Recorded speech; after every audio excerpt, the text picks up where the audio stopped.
You both enrolled into the program about 6-7 months ago. You've hit six figures within the agency now. How has your personal lives changed with regards to your perception of money, your relationship with money?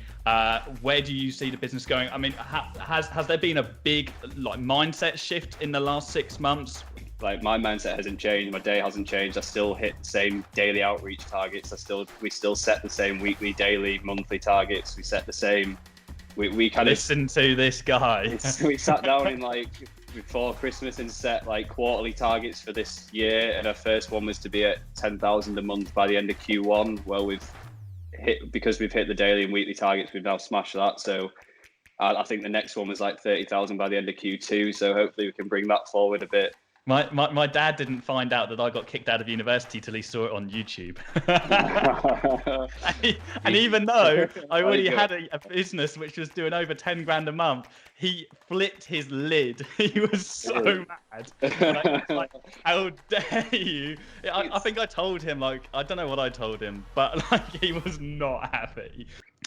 Hey guys, Jordan here. So today we are joined by Ollie and Joe from Soar With Us. They are both members of the Affluent Academy, joined forces to create an insane marketing agency. These guys hit six figures in the turn of 2020 within their business. They've done an absolutely incredible job. And so I wanted to get them on the channel to talk about their story, what their strategy is, and their plans for the future. So as with any of these interviews, what I like to do is, first of all, give you guys a chance to introduce yourself so people know a little bit more about you. So, Ollie, I don't know if you want to start off with just introducing yourself and maybe give us the backstory of when you knew you were entrepreneurial, when you wanted to get into starting your own business.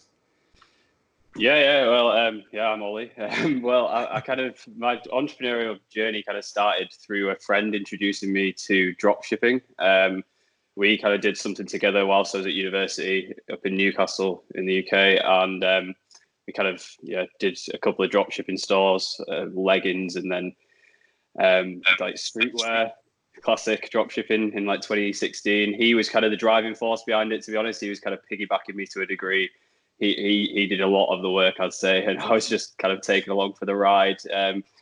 And he's gone on to kind of be quite successful in that space, very successful in that space. And I didn't actually carry on with that.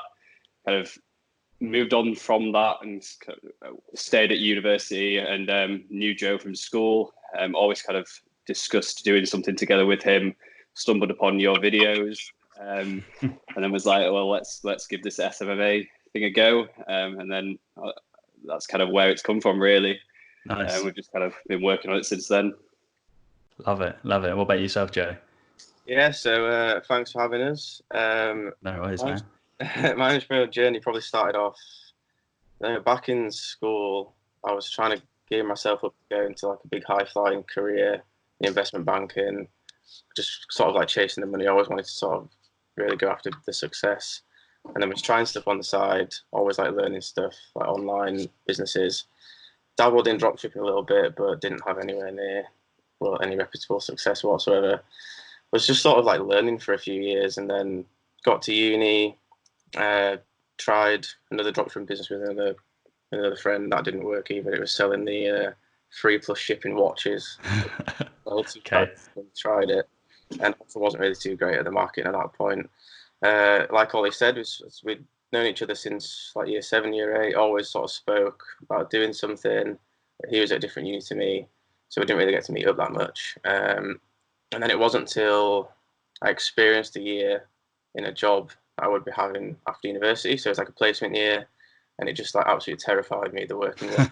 But it wasn't even 9 to 5. It was 7:30 till 5:30, and man, just absolute. Not even go there. My mum always told me I need to be my own boss. So sort of speaking to Ollie, he was just finishing his degree at the time. And I was I need to do something.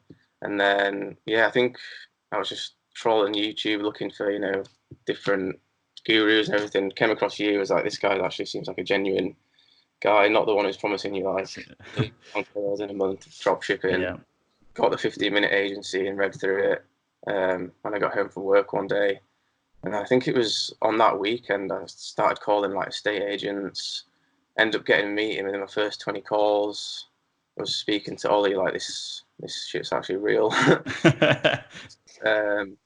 Got the meeting and then didn't end up landing the guy. He was pretty okay with it, but then he came back to me saying that the fee was too much. You could find somebody doing it for £300 a month, and I was just like, I don't know if that's true.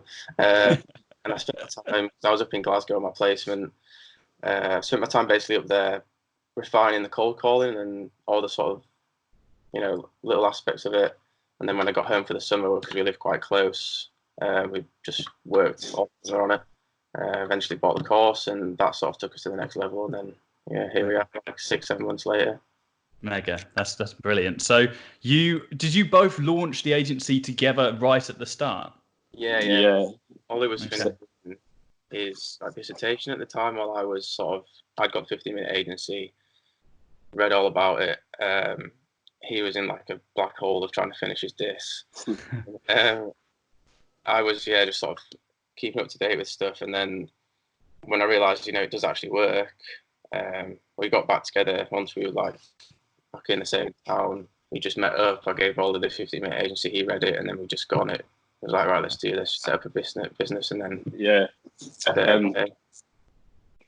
a bit frustrating to begin with because Joe kind of turned me onto it, and I couldn't really action on anything that he showed me because I was like, I want to, but if I do, I'm not gonna I was at the very end of my degree, so it was like I had to finish the dissertation and do it well. So it was like I couldn't actually do it, so we had to take a bit of a couple of months whilst he finished work and I finished the degree. Then when we moved back home, we just kind of just engrossed ourselves in it and went hard at it for a couple of months. Yeah. Mega. And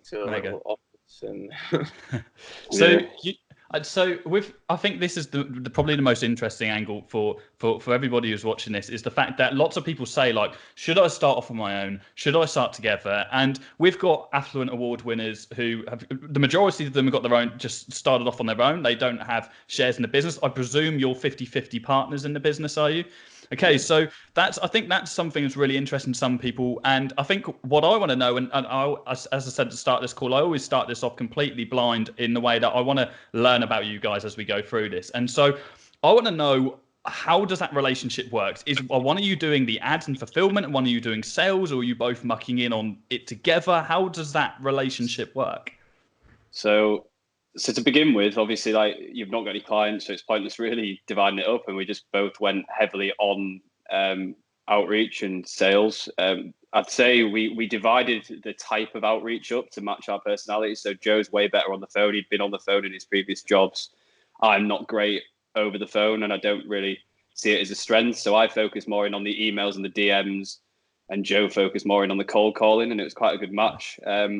And we were able to kind of make quick progress in terms of brick and mortar businesses and e-commerce, because I was mainly focused on e-commerce businesses and he was mainly focusing on reaching out to the brick and mortar over the phone.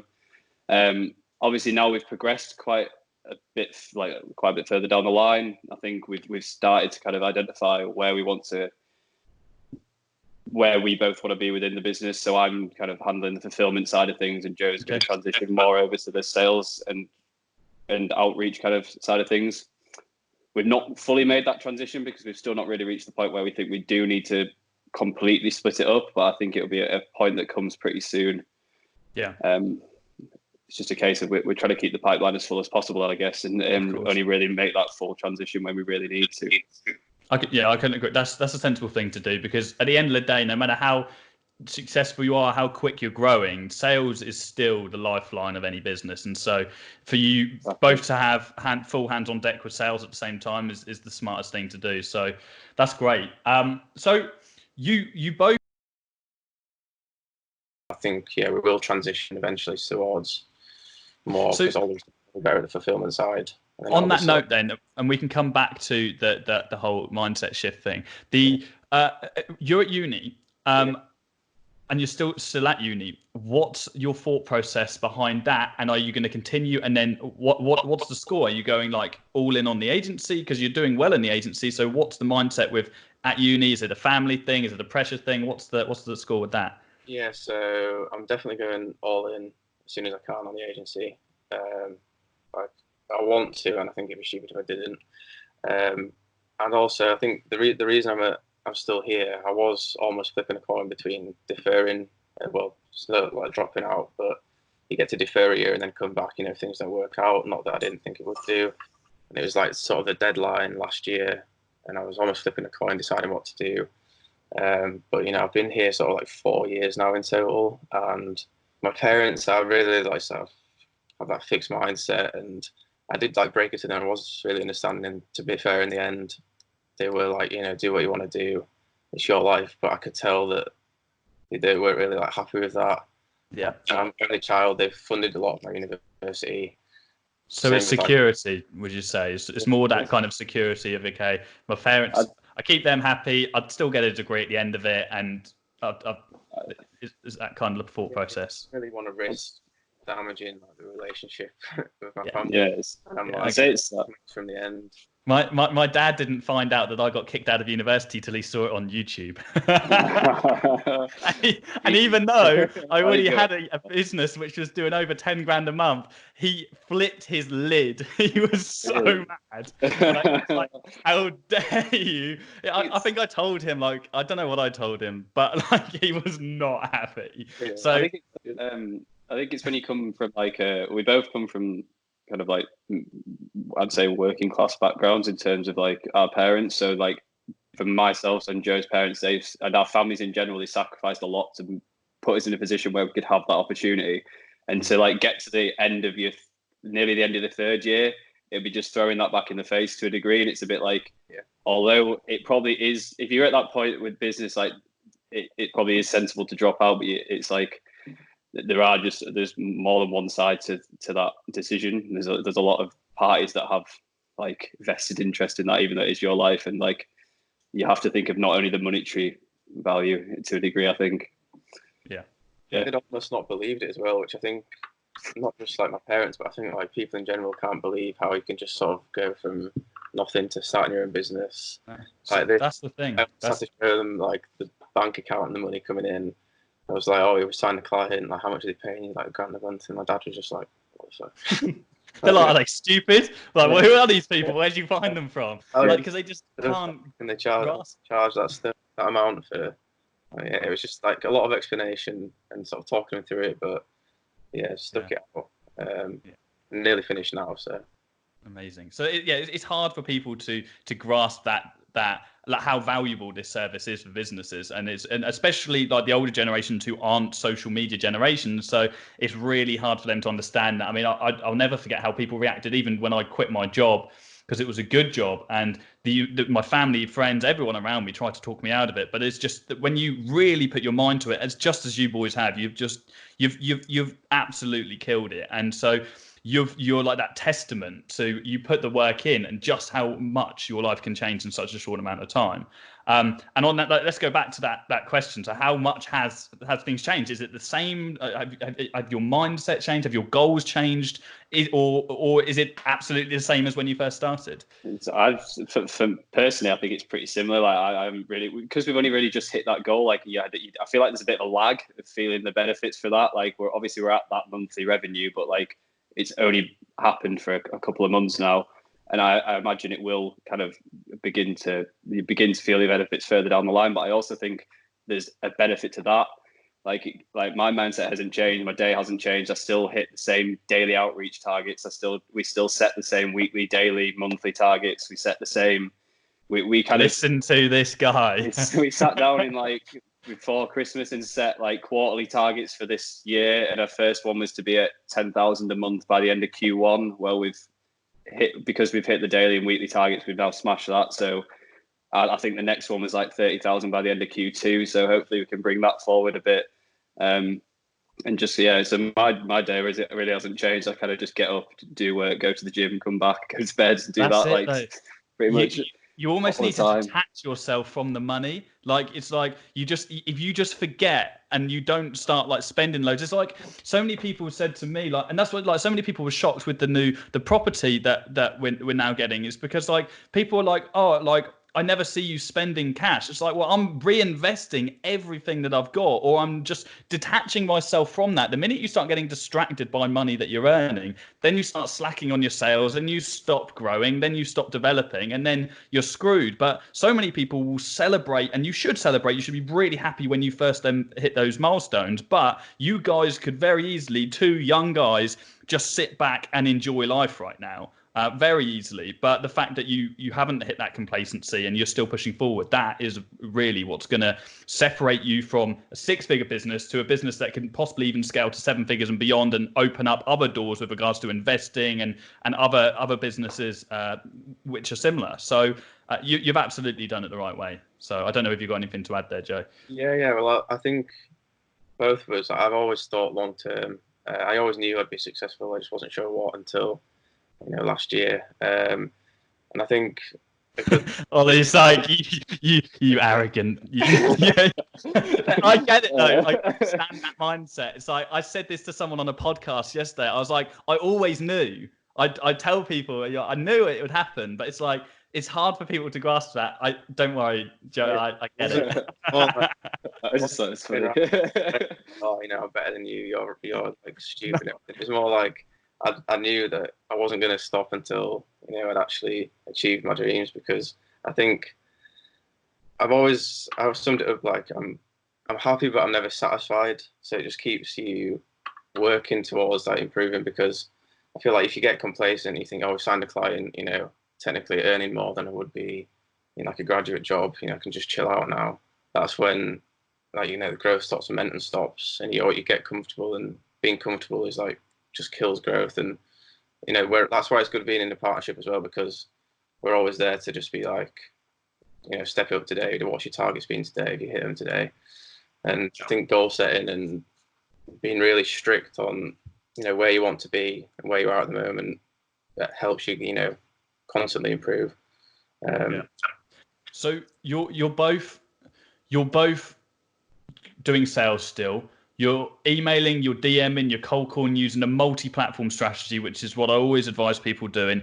Is there anything or any tricks or anything that you've changed, anything that you've seen in yourself that you've found the most success with that you think other people would benefit from who are watching this?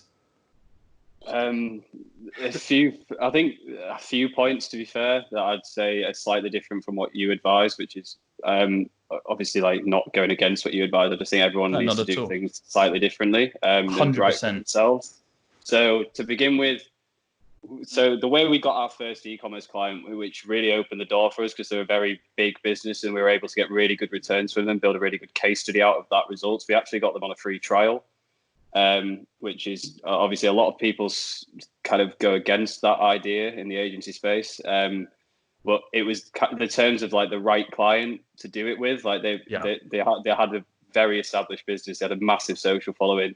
It was just, and they were getting like 20K plus organic traffic a month. So, and they didn't have a huge marketing budget. So it was better to use it for the ads, give them the results, and kind of build a case study out from that. And the case study itself was almost a monetary return long term, because you can use that to kind of acquire more clients and really get into the e-commerce space, which is where the big retailers are really. In terms of direct outreach, our main success came from like Instagram DMs, to be honest.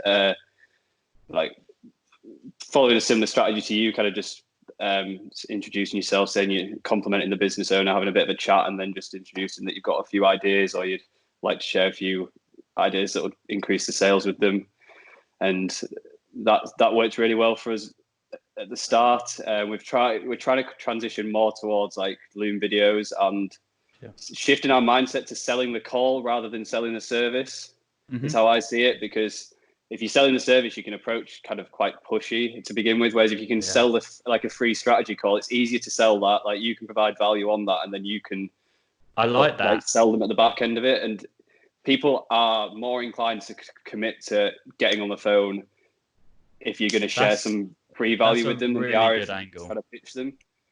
And that's how I think we've kind of changed in the last couple of weeks. I like that. Guys, if you didn't hear that sell the call and not the service. I really, really like that, and that's really important. It's some people are so focused on, okay, how am I going to sell my service to this business before they've even arranged a meeting or a call with them. So a call is a meeting, whatever you want to call it. And so, yeah, that's such an important point, and that's probably something that a lot of people overlook. Is you need to focus all your efforts with a business, not on how you're going to market them or whatnot. It's how am I going to get a meeting with them? How am I going to make them want to have a meeting with me? So many times I get some message me and they're like, I'm about to reach out to this company. How would you run ads for this kind of a business? I'm like, well, don't even think about that yet. Like they might just completely ghost you. Like there's no point thinking about any of that stuff. Sell the call and not the service. So that's really, really good advice. And what would you say to people who were maybe they've got an agency already, or they're starting, they're growing? What advice would you give to people where maybe they've had a couple of objections, they've had a struggle? What advice would you get, and how have you guys managed to push through the countless objections that I'm sure you've had, the no's, which I know certainly I had when I first started? What would you say to somebody who's feeling that and they're like, I don't know if I can push through this? I think it's just got to be a mindset shift, and you just got to get used to accepting objections, because it happens all the time. I mean, the amount of times I've been just told to like get lost on the phone. Cold calls are especially harsh, which I know a lot of people are scared of. I know a lot of people, ask you, how do I improve my cold calling game? It's just, once the call's done, doesn't matter if it's a yes or a no. It's done. On to the next one. Make sure you've got your list there. All your job is to get through the list. You don't need to be thinking about, this person said this person said that. If you get a no, I almost just try and laugh it off and just think, they're the ones who's lost the opportunity here. Usually if they've said no, it's because, they probably can't afford it. They believe. I had one guy who said, an estate agent who said, oh, we've been using word of mouth for 40 years. And I had a look at the estate agent, and it just looked like crap. And I just thought, that's not really done very well for you. So it's usually the people's like objections is on their side. It's nothing to do with you. It's usually they don't believe themselves that they can take their own business to the next level. So you need to sort of think of it the other way around. You're approaching them with the opportunity. It's going in with that confidence that makes you feel more success, confident on the phone, because you're approaching them rather than trying to beg them to sign you. And I think that helps a lot. The same with all of the platforms. Obviously, it's more prominent on direct calling people because it's like voice to voice. But on emails and DMs, it's often kind of easier to overcome that, because you can just like not look at the message again, and they've not necessarily said anything to you. But I think it is all going in with that mindset of I'm approaching you with an opportunity. As long as you have confidence in your own ability, then that can help you, shift your mindset. Yeah. Great advice. I agree with everything you've said. So. I think another thing is that you've got to, especially when you're starting out, you have to, like every single time you get rejected, every single time you get pushed back, you have to treat it as more of like a learning experience than a failure. Like learn through the failure. Like every meeting, like we kind of went for volume when we started and just tried to get meetings or calls with as many people as possible. And if you're getting those meetings, that meeting itself is a learning experience. Like you'll only become good at meetings by having meetings, and you'll only become good at calls by doing calls. Mm-hmm. So like, even if you get rejected to start with, it's not like that doesn't have no value to you. You will have grown from that in at least a little bit, and you'll know more now than you did before you took that call. So yeah. And then when you start reaching out to the bigger businesses, because you've had that experience of getting rejected by the smaller businesses, you'll be better placed to kind of close them or get them in a meeting initially. And you've got to kind of view it as more than just a monetary goal of closing a client. Like there's more to it than that. 100%. With you, I think what you guys did as well, what you said earlier about you started off brick and mortar, as the same with I did, and then you transitioned onto e-commerce. And same with your sales. You got your practice out of the way with brick and mortar, and then you transitioned onto bigger businesses. And I see a lot of people going straight in with e-com in social media marketing these days. Maybe because they see that's high ticket retainers. Maybe that's because of People just want to run before they can walk. And by all means, I've seen agencies start up, go straight into e-com, and they've built up very, very quickly, and they've had great success. But the majority of businesses don't do that, which is why I always say that you should start off by practicing, at least signing up a couple of clients in your local area. So at least you understand how the mechanics of ads work, how sales works, how the strategy works, and you can even just get a couple of rejections and harden yourself up before you then potentially waste e-commerce leads and trying to scale up that way, because e-commerce companies are tech savvy. When you pitch an e-commerce company, they already know about ads. They know they should be running ads. And so if somebody's approaching them that's never got an ads client before and they're completely blagging, normally they can see through that. And so you need to have that practice, that you need to be hardened up to how this kind of industry works before you then transition into that. And I think that's another really good thing that you guys have done. And you're getting really great results for your clients as well. And I mean, we've got just so viewers know, we've got these guys are going to be receiving an Affluent Agency Award in spring.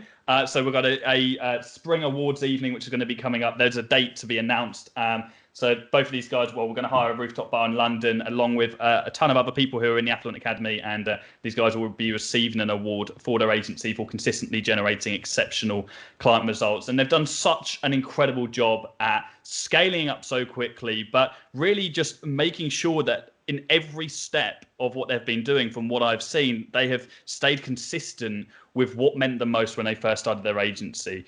A, the relationship between the two of them and both working hard, and B, knowing that they have to keep their pipeline full and keep selling. And I think that is the crucial thing for anybody watching this right now. It's the fact that these guys haven't got complacent. These guys haven't spent all their money on Rolexes. These guys haven't been living ridiculously lavish lifestyles. And they're still, Joe, you're still at university, and he's built a business which is making 5 figures on a monthly basis, which I massively applaud you guys for. You've done an absolutely incredible job. And I think anybody who's watching this will just be so inspired by your story, and it'll give them a kick up the arse, because there's no excuse, right? You're young guys, you've got time against you, and you've got all the temptations in the world, and you've still pushed through that. And so I think you've just done an absolutely incredible job.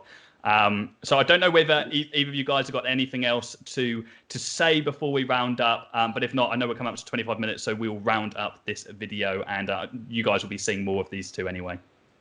I think, just to add to Ollie's last point, one thing that helped me in the beginning was having those 2 weeks up in Glasgow, where I almost knew that I was moving back home, and I used that as practicing time. So a lot of people who have seen us in the group talk about our success have reached out to me in the DMs and said, how do I overcome the cold calling, worry to start off with? And one advice I've given that a lot of people have said have helped them is choose a city that, if you go for brick and mortar, that you're not actually in. Pick some decent leads and just practice cold calling, for a few days, because if they say no, it doesn't matter. You've not really lost the lead, because you might not have been going after them anyway.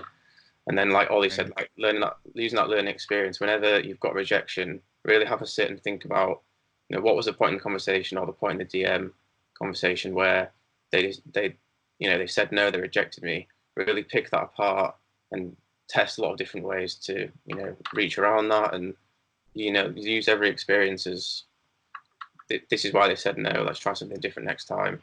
Don't just keep the same thing if it's not working, because that's going to just demotivate you. And it's all about just keep going. Just do it. Just do it. 100%. 100%. Ollie, anything, my man?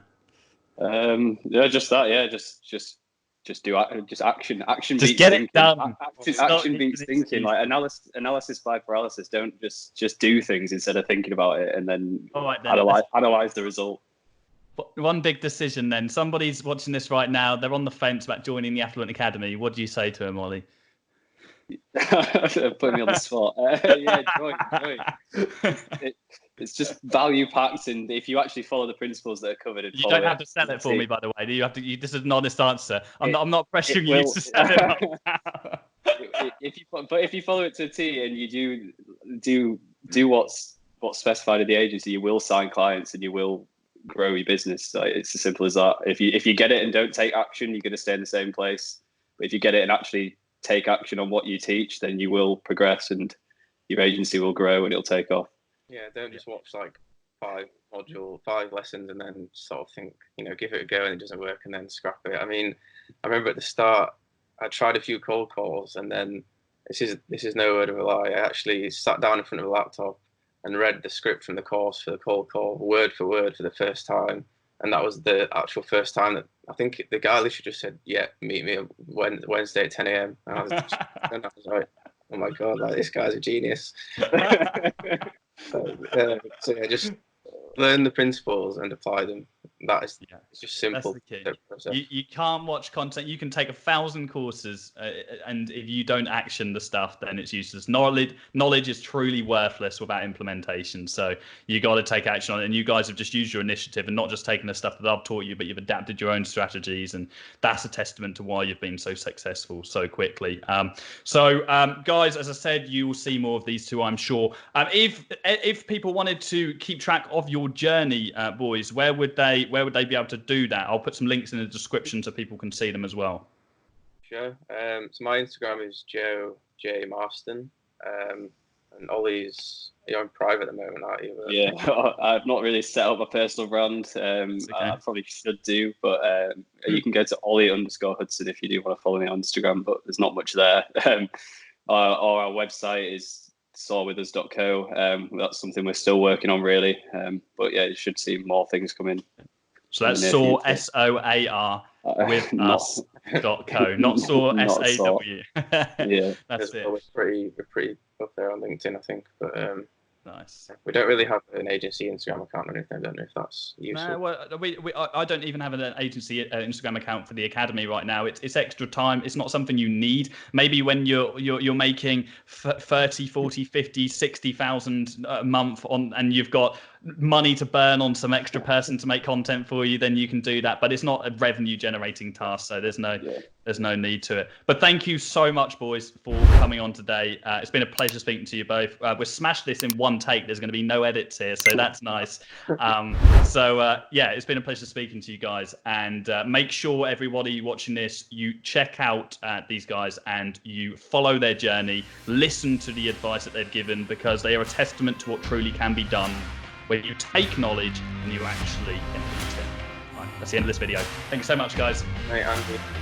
Cheers. Cool, right. Nice.